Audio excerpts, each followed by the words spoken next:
always a good friend. And let's listen to Pavarotti. Put on Pavarotti. Hello. Welcome to The Revealing.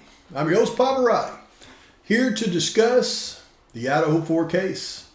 As a disclaimer, this channel is for entertainment purposes. These are my opinions, and I'm not here to slander anyone. I will be providing information. I will be basing my opinions on the information I provide. The opinions and speculation that I speculate on, they're mine and mine alone. In this episode, it is going to get real. This is going to be I'm going to call it a bonus episode to my 4-part series. So we're going to call this part bonus of the 4-part series because I believe this is an important thing for me to do before I give my final theory on the matter of the DNA on the knife sheath in part 4. And I will be explaining in detail in part 4 what I truly believe. So, in this video though, we're going to do something a little bit different. We're going to focus in on actual crime scene analysis and try to infer from the crime scene itself based on the information the prosecution is going to put forth in this case as the evidence of what took place on King Road. We're going to focus in on one specific aspect of the event, the atrocity that took place upstairs with the first 2 victims. Now, I believe it's important because I know as I do this, many of you are going to say, but Pavarotti, the roommate statements can't be true. Everything's false. The timeline's off. The crime didn't even happen at King Road. I know I'm going to get a lot of those. Let me just say this. In the trial against Bryan Kohberger, those things are never going to be brought up. They're going to bring forth a scenario based on their witness statement. They're going to back it up with text messages between the 2 surviving roommates. And it's going to be presented in a way in which that's the evidence that led them to believe this is how it happened and when it happened. So, for us to do a true crime scene analysis, we must use the information that the prosecution is going to put forth that they're using to try to gain a conviction against Bryan Kohberger. So the best way to attack a situation like that is not to say the witnesses are lying, none of this could have happened.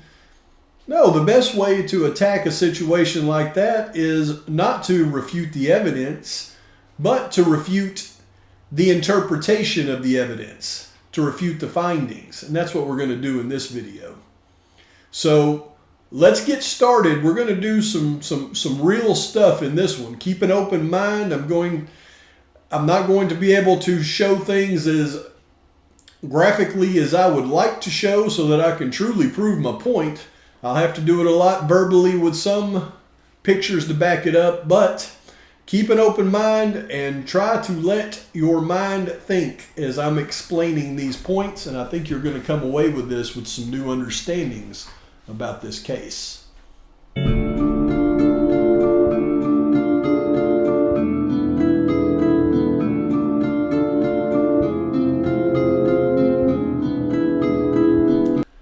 Okay, it's important for us to understand the layout that we're going to be discussing right here.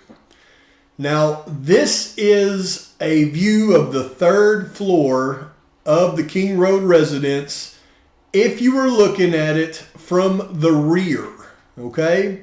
Very important to understand that because as I go through this analysis, I'm actually going to flip this around and show you the analysis in bedroom 3A from the opposite angle. Okay, so I just want you to understand that. And it's very important, because if you get this room incorrect with the bed placement or the wrong angle, it changes everything about the crime scene itself.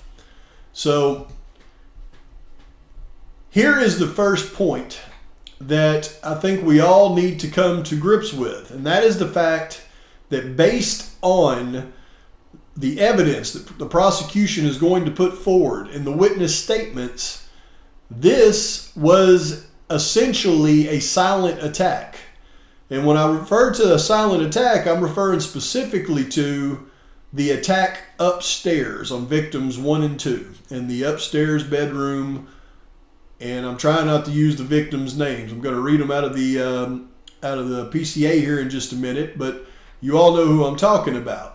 But their version of this is a silent attack, because the roommate who's making this statement is directly below their room. Now, when we look at the scenario, and you can see I've flipped the bedroom around so that the door is to the north and the bed is in the perfect placement, and we have the assailant coming into the bedroom with the 2 victims. As I entered this bedroom, this is Detective Payne from the PCA. As I entered this bedroom, I could see 2 females in the single bed in the room.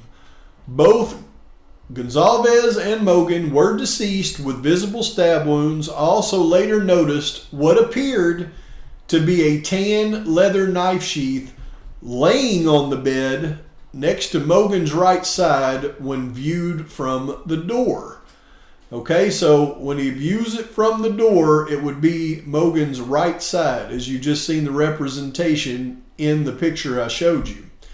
But let's talk about this knife sheath laying on the bed next to Mogan's right side, because we know there's more to it than that. If the knife sheath was literally laying on the bed next to Mogan, we know that the blood from the atrocity would have engulfed that knife sheath, and them pulling a single source of DNA from the button snap would be impossible. So, what can we infer from that to make everything true based on the prosecution statement?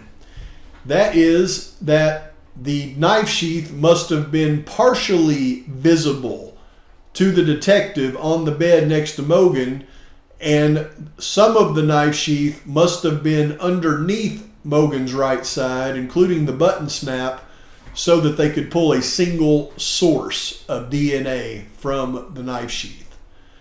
So that is a very important thing to grasp right there as well. So if the knife sheath is tucked underneath Mogan's right side, or the majority of it's underneath the right side, that tells us a lot about the crime itself. Now remember, this is a silent attack. So the prosecution's putting forth that one perpetrator enters the bedroom, and this would be the only way that this would work based on the prosecution's assertions here. The perpetrator would have entered the bedroom. At this point, he would have to have the knife sheath in his left hand and the knife in his right hand. And let me explain why. Because with the knife sheath found on the bed on Mogan's right side, tucked underneath, victim number 1's right side, tucked underneath her, then the only way that this would be probable is if the assailant, with the knife sheath in his left hand, used his left hand to brace himself on the bed, to carry his weight, so that he could then either get on the bed or lean over the bed with the knife in his right hand and start committing the atrocity. To be able to lean over the bed to do this, gravity is going to come into play. You have to have a brace. His brace is going to be his hand with the knife sheath in it on the bed. Now, here is the problem with that, folks. If that is the case, and he's bracing himself with his left hand, with the knife sheath in his left hand, and he's committing the atrocity with his right hand, Well, that leaves the victim's mouth totally unobstructed, and she is going to scream at this point. Now, once she screams, he could let go of the knife sheath and then place his hand over her mouth to muffle the screams. The problem with this is victim number 2 at this point is, we've already established, probably already awake, but at least at this point she would awake, and with one hand busy holding his hand over victim number 1's mouth while the other hand is committing the atrocity, he has no free hands. So that means victim number 2 can begin to scream, fight, or try to get out of the situation altogether. If he's tied up with victim number 1, victim number 2 can get off of the bed, run, they can attack the perpetrator, but you can bet the entire time there's going to be screams, because at some point, if that happens, he's going to have to let go of victim number 1 and deal with victim number 2, which is going to allow victim number 1 to scream. So none of this actually works in a real crime scene analysis, because they are asserting this was a silent attack. The roommate directly below them did not hear anything. So how in the world is that possible? How could this be a silent attack based on the prosecution's assertions and the victim below them not hear anything? This is the only way. You have 2 assailants enter the bedroom at the same time. Assailant number 1 gets into position. Assailant number 2 gets into position. They both attack at the same time, jumping on the bed, placing their free hands over the victim's mouths while they commit the atrocity with their other hand, holding the victim's mouths muffled the entire time until the atrocity is over. That is the only way a silent attack is possible.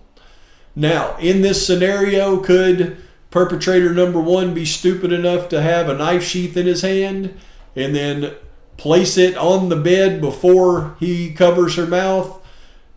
I don't think so. I think that would be too much, and she would have time to scream, and that would eliminate the silent attack.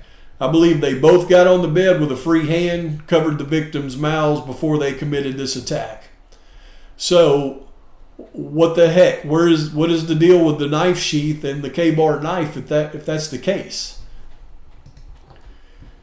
I believe, based on that, the victim had possession of the K-bar knife prior to the assailants entering the room. I believe she slept with it under her pillow as protection. As the atrocity began, I believe she tried to get the knife out, probably dropped it on the floor, leaving the knife sheath tucked in behind her, and then when the atrocity was over, the assailant simply picked up the K-bar knife and took it with them. Based on everything that we know about the crime scene, that is the most likely scenario in this case. So, if that is the case, and that was actually Maddie's knife underneath her, and this whole scenario is based off of the DNA on that knife sheath, who gave Maddie that knife? And why would they give her that knife? Why would she feel the need to be protecting herself with a knife underneath the pillow? Well, I think there's several reasons for that, and that is what we're going to be discussing in part 4 of this series. So, in the meantime, though, please like and subscribe to the channel. Post your comments, your thoughts, criticisms. Till next time, Pavarotti's out.